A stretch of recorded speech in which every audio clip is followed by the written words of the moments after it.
Ito guys yung ating patola na tumubo. Tag-iisa lang po siya tumubo eh. Tumaba po yan. Pinoproning po natin yan. Kaso pagka nag-uulan, yung dahon niya ganito, nagdidilaw siya. Yan.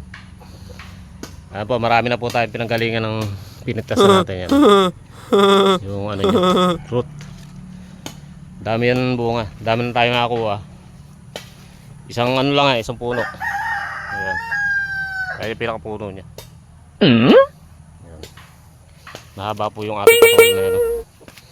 Yan doon. Mahaba pa po yan kasi pinuputol lang po kasi natin kasi masyado mahaba. Ang kalaban lang po niya langgam. Pero ganun pa man, marami siyang bunga guys. Ito po yung bunga. Ayan. Madami dyan bulaklak sa maki. Nakakita niyo. Maganda. Ayan. Kaya pa yung kanyang bunga. Marami na po kasi tayo napitas dyan eh. Isang puno lang po yan. Ayan. Yung mga bunga niya maliliit pa.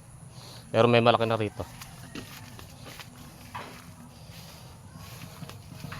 Kala pala napitas na pala natin kanina. Ito pala kabila yung bunga.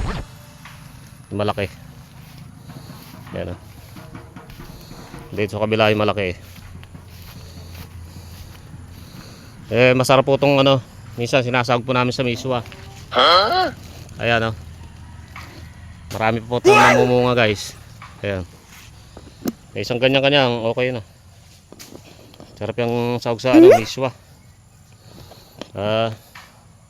Ayan o. Yung iba po kasi hindi tumubo. Tuman yung buhok natin. Kung mga malanggam yan, hindi natin makakayat. Pagdating mo rin sa dulon-dulo na yun, malalaglag ka na rin kasi maraming langgam yun. Dating mo sa taas.